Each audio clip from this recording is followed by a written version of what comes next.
এটার মধ্যে কি না কোনো ময়লা, অনেকে দেখলেও বুঝে না এটা কি নতুন না এমন হয় না। আমার রাসূল বলছেন আল্লাহ জাহান্নাম থেকে লাশ যাকে বের করবেন, আমি রাসূল সাক্ষী হচ্ছি সে অনেক কষ্ট জাহান্নাম থেকে বেঁচে এসেছে। যখন সে জাহান্নাম থেকে বের হবে, আমার আল্লাহ বলবেন ও বান্দা তুমি জান্নাতে প্রবেশ করো, ও বান্দী তুমি জান্নাতে প্রবেশ করো।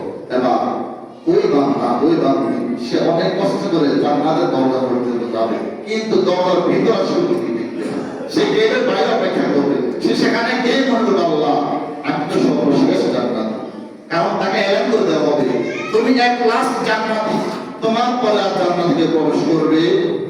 এখন তার ধারণা হবে, আল্লাহ নবীর হাদিস, তার ধারণা হবে জান্নাত মানে পরিপূর্ণ হয়ে গিয়েছে, আমার জন্য জান্নাতে কোনো জায়গা কষ্ট।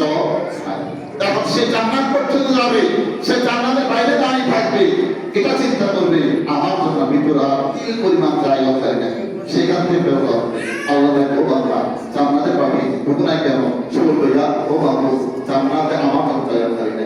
আল্লাহ আমার বলবে তুমি আমার যাও, সে আমার আসবে জান্নাত যাওয়া পর্যন্ত। আগের মতো চিন্তা, সে জান্নাতের ভিতরে প্রবেশ করবে না। তার একটাই চিন্তা হবে, তার মাথা এখানেই কাজ করবে আমি সবার পর এসেছি, হয়তো আল্লাহ জান্নাত পরিপূর্ণ হয়ে গিয়েছে, হয়তো আল্লাহ জান্নাত আর জায়গা খালি নেই, আমি আবার ফেরত চলে যাই। সে আবার চলে যাবে, তখন আল্লাহকে আবার বলবো আপনার জান্নাত যাওয়া যাবে। সে বলবে আল্লাহ আপনার জান্নাত পরিপূর্ণ হয়ে গিয়েছে, আমার জন্য কোনো জায়গা অবস্থিত খালি। এবার আল্লাহ বলবেন না তুমি আবার যাও জান্নাতে প্রবেশ করো। কেন?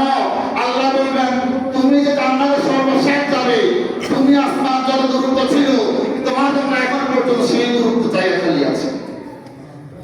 এখানে শেষ নয়, আমি আল্লাহ যে দুনিয়া বানিয়েছি এই দুনিয়ার মতো 10টা দুনিয়ার জায়গা আল্লাহ তোমার জন্য এখন রেখে দিয়েছে। এটা হবে জান্নাত। অনেক ক্ষেত্রে আমরা অবশ্যই না জান্নাত আল্লাহ অনেক ঘর তৈরি করবে, অনেক প্রাসাদ তৈরি করবে। আজকে যে মসজিদ এসেছি বুঝতে বলেছেন দুনিয়া আল্লাহ যে বান্দা আল্লাহ একটা ঘর বানাবে, আল্লাহ জান্নাতে তাদের একটা ঘর বানাবে।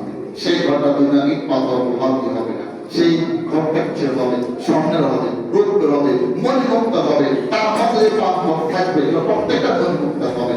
এখন প্রত্যেকের জন্য জান্নাতে ঘর নির্মাণ হয়, জান্নাতের জায়গা থাকবে। যদি আমাদের অন্তর চিন্তা আসে এত বিল্ডিং আল্লাহ জান্নাতে বানায়, আমাদের কাছে জায়গা থাকবে, আমার ঘরটা কোথায় হবে? আমার ঘরটা কোথায় হবে? বলেন না না, জান্নাত এমন জান্নাত যেখানে আমাদের জায়গার কোনো সংকুলান হবে। এখন বানিয়েছেন কে?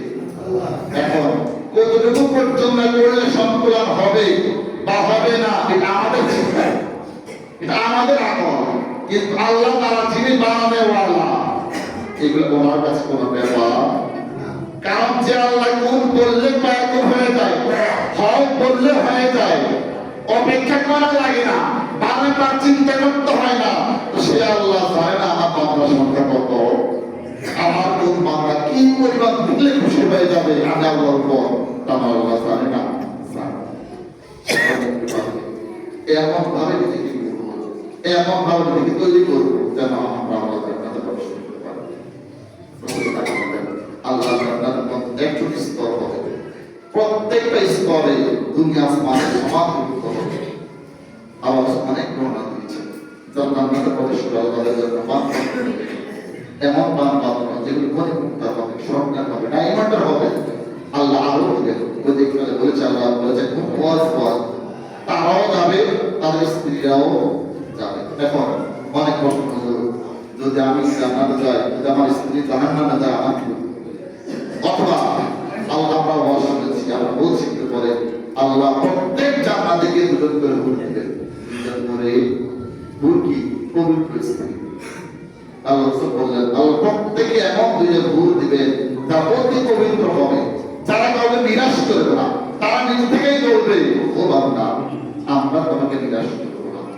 দুইজন হবে, স্বাধীন হবে না, আপন হবে, এবং ওই দুইজনের মধ্যে কোনো হিংসা থাকবে না, ওই দুইজনের মধ্যে কোন পরস্পর ভেদাভেদ থাকবে না। তারা নিজেরাই বলবে আমরা তোমাকে শান্তি দিতে এসেছি, আল্লাহ আমাদের প্রেরণ করেছেন তোমাকে শান্তি দেওয়ার জন্য।